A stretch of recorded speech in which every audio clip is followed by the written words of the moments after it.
ఇక్కడ inter nuclear distance అనేది ఖచ్చితమైనటువంటి డిస్టెన్స్ అనేది దీంట్లో ఉంది. కాబట్టి the nuclear have significant velocity అని చెప్పు. ఇక్కడ మనకి ఎప్పుడైతే గ్రౌండ్ స్టేట్ లో స్పిన్ అనేది ఈ విధంగా అయితే ఉందో ఎగ్జాక్ట్ స్టేట్ వెళ్ళేటప్పటికి ఏమవుతుందంటే డిఫరెంట్ స్పిన్ అనేది వస్తుంది. ఎందుకంటే ఖచ్చితమైనటువంటి ఇంటర్ న్యూక్లియర్ డిస్టెన్స్ అనేది దీంట్లో ఉంది, సిగ్నిఫికెంట్ వెలాసిటీ అనేది ఉంది. అదేవిధంగా ఇది ఇందాక చూసాను చూడండి, దీంట్లో ఏ విధమైనటువంటి డిస్టెన్స్ అనేది లేదు, దగ్గరగా న్యూక్లియస్ లో రెండు కూడా డిస్టెన్స్ అనేది చాలా స్మాల్ డిస్టెన్స్ ఉంటుంది. అంటే లిటిల్ అమౌంట్ ఆఫ్ వెలాసిటీ ఉండొచ్చు రెండాట్ల మధ్యలో, లేదా నో వెలాసిటీ అనేది ఉంటుంది. దానివల్ల జరిగేటటువంటి ట్రాన్సిషన్స్ అనేవి ఏ విధంగా వస్తాయంటే అలౌడ్ అని చెప్తాం.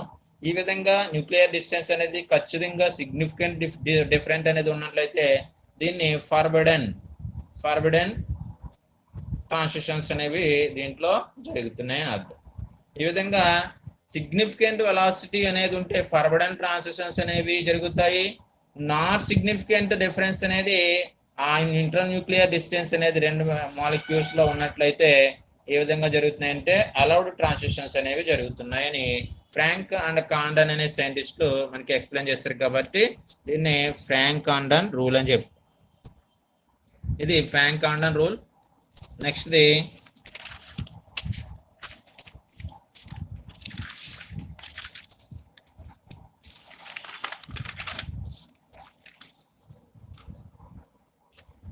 నెక్స్ట్ చూడండి,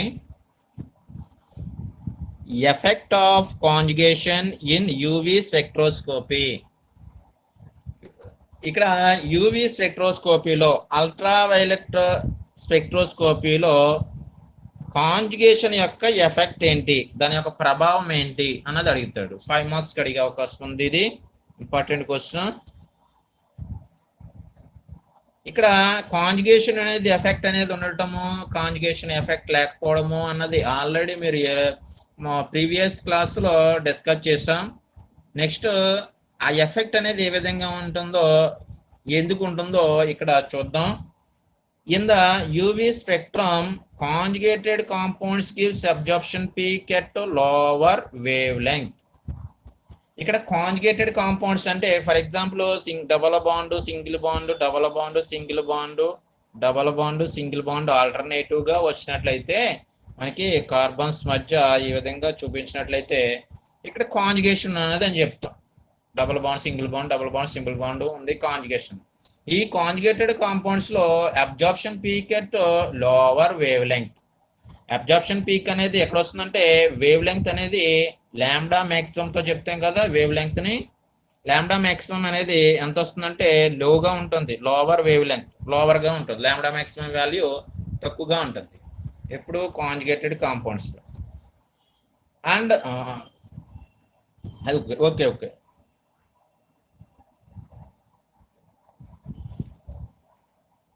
సారీ,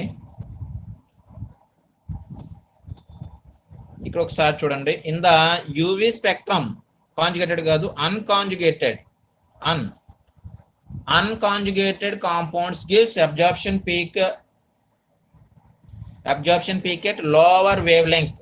అన్కాంజుగేటెడ్ కాంజుగేషన్ లేనటువంటి సమయంలో అన్కాంజుగేటెడ్ ఇది సారీ కాంజుగేటెడ్ అంటే ఇది అన్కాంజుగేటెడ్ అంటే మనకి ఈ విధంగా ఒకే ఒక డబల్ బాండ్ ఉన్నటువంటి కాంపౌండ్స్ లో లాంబ్డా మాక్సిమం వాల్యూ అనేది ఏ విధంగా ఉంటుందంటే తక్కువగా ఉంటుంది. ఒకవేళ కాంజుగేటెడ్ కాంపౌండ్స్ అనేవి ఉన్నట్లయితే ఇక్కడ ఒకసారి చూడండి, conjugated compounds gives absorption peak at higher wave length.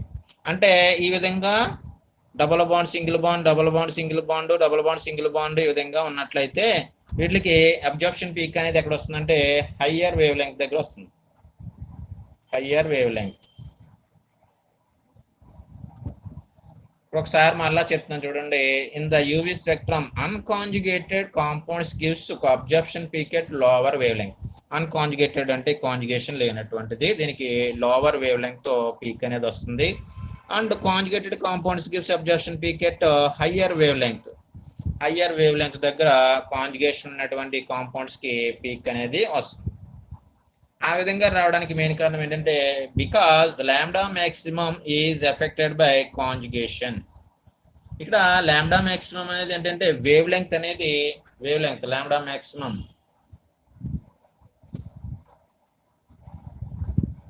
ఈ వేవ్ లెంగ్త్ అనేది దేని వల్ల ఎఫెక్ట్ చేయబడుతుందంటే కాంజుగేషన్ అనేది ఉండటం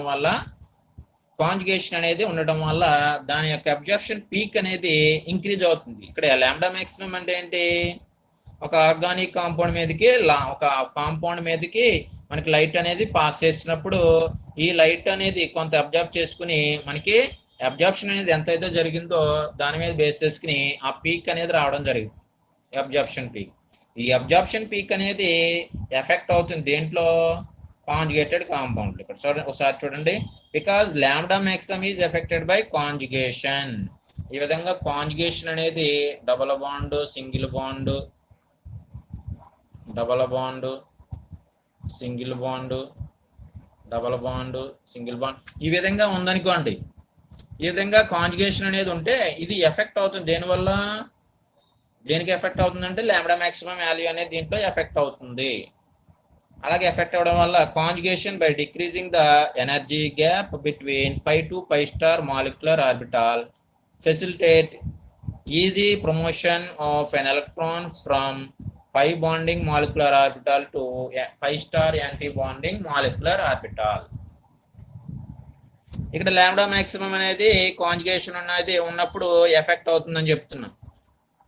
ఎఫెక్ట్ అయినప్పుడు ఏమవుతుందంటే conjugation by decreasing the energy gap between pi to pi star molecular orbital. Already మనకి చెప్పాం, ఎలక్ట్రానిక్ ట్రాన్సిషన్స్ అనేది జరిగినప్పుడు sigma pi non bonding, sigma star, next pi star, ఈ విధంగా ఎలక్ట్రానిక్ ట్రాన్సిషన్స్ జరిగినట్లయితే దీంట్లో pi to pi star electronic transitions అనేవి జరుగుతున్నాయని ఆల్రెడీ చెప్పాం. ఎందుకని, కాంజుగేటెడ్ కాంపౌండ్స్ ఏం బాండ్ ఉంది, డబుల్ బాండ్ అనేది ఉంది. డబుల్ బాండ్ లో ఒక బాండ్ ఏంటంటే పై బాండ్ అని చెప్తాం. ఈ పై బాండ్ ద్వారా జరిగేటటువంటి ట్రాన్సిషన్స్ ఏంటంటే ఇక్కడ pi to pi star electronic transitions. ఇక్కడ ఈ ట్రాన్సిషన్ జరిగేటప్పుడు ఈ పై నుంచి పై స్టార్ అంటే పై బాండింగ్ మాలిక్యులర్ ఆర్బిటాల్ నుంచి pi star anti bonding molecular orbital కి ఎనర్జీ గ్యాప్ అనేది చూసుకున్నట్లయితే చూడండి, decreasing the energy gap between pi to pi star molecular orbital facilitate easy promotion of an electron from pi bonding molecular orbital to pi star molecular anti bonding molecular orbital. అంటే energy gap అనేది తక్కువ అవడం వల్ల ఏమవుతుందంటే ఈజీగా మనకి పై bonding molecular orbital నుంచి pi star molecular anti bonding molecular ఆర్బిటాల్లోకి ఎలక్ట్రాన్ అనేది ట్రాన్స్ఫర్ అవుతుంది. అదే చెప్తున్నాడు ఇక్కడ, లాంబ్డా మాక్సిమం అనేది ఆ విధంగా ఎఫెక్ట్ అవడం వల్ల. Lambda maximum is affected by conjugation. Conjugation అనేది ఉంటే లాంబ్డా మాక్సిమం అనేది చేంజ్ అవుతుంది. Conjugation by decreasing the energy gap, అంటే ఎనర్జీ గ్యాప్ అనేది ఇక్కడ నుంచి ఇక్కడికి డిక్రీజ్ అయినట్లయితే, తక్కువైనట్లయితే మాలిక్యులర్ ఆర్బిటాల్స్ అనేవి facilitate easy promotion of an electron from bonding molecular orbital నుంచి antibonding pi star molecular orbital. అంటే మాలిక్యులర్ ఆర్బిటాల్స్ లో ఎలక్ట్రాన్స్ అనేవి పై బాండింగ్ నుంచి పై స్టార్ మాలిక్యులర్ ఆర్బిటాల్ లో యాంటీ బాండింగ్ మాలిక్యులర్ ఆర్బిటాల్ లోకి electrons అనేవి ఈజీగా ప్రమోషన్ అనేది జరుగుతుంది. కాబట్టి hence conjugated compounds by absorbing less energy, అంటే అందువల్ల ఏమవుతుందంటే ఇక్కడ ఎనర్జీ గ్యాప్ అనేది తక్కువగా ఉంది. అంటే దానికి మెయిన్ కారణం ఏంటంటే ఇక్కడ ఆ కాంపౌండ్స్ అనేవి లెస్ ఎనర్జీని అబ్జర్ప్షన్ చేసుకుంటాయి. లెస్ ఎనర్జీ రేడియేషన్ ని gives absorption peak at higher wave length. అంటే ఎనర్జీ అనేది తక్కువ అనేది అబ్జర్వ్ చేసుకున్న వేవ్ లెంగ్త్ ఆఫ్ లైట్ అనేది చూసుకున్నట్లయితే higher wave length of light ని అబ్జర్వ్ చేసుకోవడం వల్ల మనకి ఏమవుతుందంటే అబ్జర్ప్షన్ పీక్ అనేది చూసుకున్నట్లయితే హయ్యర్ వేవ్ లెంగ్త్ తో పీక్ అనేది మనకి హై ఇంటెన్సిటీతో పీక్ అనేది వస్తుంది. అంటే వేవ్ లెంగ్త్ ఆఫ్ లైట్ అనేది చూసుకున్నట్లయితే ఎక్కువగా ఉన్నట్లయితే ఆ ఇంటెన్సిటీ ఆఫ్ పీక్ కూడా ఎక్కువగా ఉంటుంది. ఇక్కడ ఫర్ ఎగ్జాంపుల్ కాంజుగేషన్ మీద బేస్ చేసుకుని మనకి ఆల్రెడీ ఒక ఎగ్జాంపుల్ చెప్పాం. ఆల్రెడీ ఇథిలీన్ తీసుకున్నట్లయితే ఇథిలీన్ లో CH2 double bond CH2, ethylene లో అబ్జర్ప్షన్ పీక్ అనేది లాంబ్డా మాక్సిమం వాల్యూ ఎంత అని చెప్పాం ఆల్రెడీ, 171 నానోమీటర్ దగ్గర అబ్జర్ప్షన్ పీక్ అనేది వస్తే దీని యొక్క కాంజుగేషన్ అనేది చూసుకున్నట్లయితే కాంజుగేషన్ ఏమొస్తుంది, CH2 double bond CH single bond CH2 CH double bond CH2. ఇది కాంజుగేషన్ చూసుకున్నట్లయితే ఇక్కడ లాంబ్డా మాక్సిమం వాల్యూ ఎంత అంటే 217 నానోమీటర్. ఆల్రెడీ మీకు చెప్పిందే. ఇక్కడ కాంజుగేటెడ్ కాంపౌండ్ ఉన్నప్పుడు లాంబ్డా మాక్సిమం ఇంక్రీజ్ అయింది, అన్కాంజుగేటెడ్ కాంపౌండ్ ఉన్నప్పుడు అది లాంబ్డా మాక్సిమం డిక్రీజ్ అయింది. ఈ విధంగా జరగడానికి మెయిన్ కారణం ఏంటంటే లాంబ్డా మాక్సిమం వాల్యూ 171 నానోమీటర్ దగ్గర మనకి లైట్ ఎనర్జీ అనేది ఇది అబ్జర్వ్ చేసుకుని ఏమవుతుందంటే దీంట్లో ఎలక్ట్రాన్స్ ఎగ్జైట్ స్టేట్కి వెళ్తాయి. ఇక్కడ అన్కాంజుగేటెడ్ కాబట్టి లోవర్ వేవ్ లెంగ్త్, ఇక్కడ వేవ్ లెంగ్త్ అనేది లోవర్ వేవ్ లెంగ్త్ అని చెప్పాం. ఇక్కడ ఆల్రెడీ చెప్పాం అన్కాంజుగేటెడ్ కాంపౌండ్స్ కి లోవర్ వేవ్ లెంగ్త్ అనేది ఉంటుంది అని ఆల్రెడీ చెప్పాం.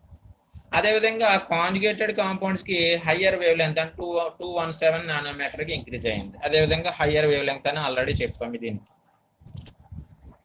ఓకేనా? ఈ విధంగా మనం చూసుకున్నట్లయితే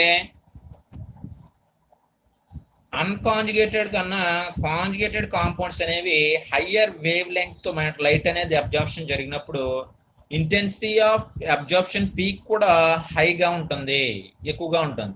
దేంతో కంపేర్ చేస్తే అన్కాంజుగేటెడ్ కాంపౌండ్ తో కంపేర్ చేస్తే కాంజుగేటెడ్ కాంపౌండ్ అనేది ఇంటెన్సిటీ పీక్ అనేది ఎక్కువగా ఉంటుంది. ఈ విధంగా మనకి కాంజుగేషన్ అనేది ఉన్నప్పుడు యూవీ స్పెక్ట్రోస్కోపీలో దాని యొక్క ఎఫెక్ట్ అనేది ఈ విధంగా ఉంటుంది. కాంజుగేషన్ ఉంటే higher wave length of light ని అబ్జర్వ్ చేసుకుని ఇంటెన్సిటీ ఆఫ్ పీక్ అనేది కూడా అబ్జర్ప్షన్ పీక్ అనేది కూడా ఇంక్రీజ్ అవుతుంది. అదే కాంజుగేషన్ లేకుండా అన్కాంజుగేషన్ అనేది ఉన్నట్లయితే ఇంటెన్సిటీ పీక్ అనేది తక్కువగా ఉంటుంది, lower wave length of light ని మనకి అబ్జర్ప్షన్ చేసుకుంటుంది. ఇక్కడ ఇది ఒక బెస్ట్ ఎగ్జాంపుల్ కింద చెప్పొచ్చు. ఇది effect of conjugation in UV spectroscopy. బాగా వినండి. ఫస్ట్ మనకి ఇది కాంజుగేటెడ్ అని చెప్పాను. అన్కాంజుగేటెడ్ అంటే మనకి కాంపౌండ్ ఇది లోవర్ వేవ్ లెంగ్త్ అనేది ఉంటుంది, కాంజుగేటెడ్ లో హయ్యర్ వేవ్ లెంగ్త్ అనేది ఉంటుంది. హయ్యర్ వేవ్ లెంగ్త్ వల్ల ఇంటెన్సిటీ పీక్ అనేది ఇంక్రీజ్ అవుతుంది, లోవర్ వేవ్ లెంగ్త్ వల్ల మనకి ఇంటెన్సిటీ పీక్ అనేది తక్కువగా వస్తుంది. ఇక్కడ కాంజుగేషన్ అనేది ఉండటం వల్లనే ఎలక్ట్రాన్స్ అనేవి మనకి ఎనర్జీ గ్యాప్ తక్కువగా ఉండటం వల్ల π to π* ఎలక్ట్రానిక్ ట్రాన్సిషన్ అనేవి ఈజీగా జరిగిపోతాయి మాలిక్యులర్ ఆర్బిటాల్స్ లో. ఇది effect of conjugation in UV spectroscopy. ఓకేనా? Thank you.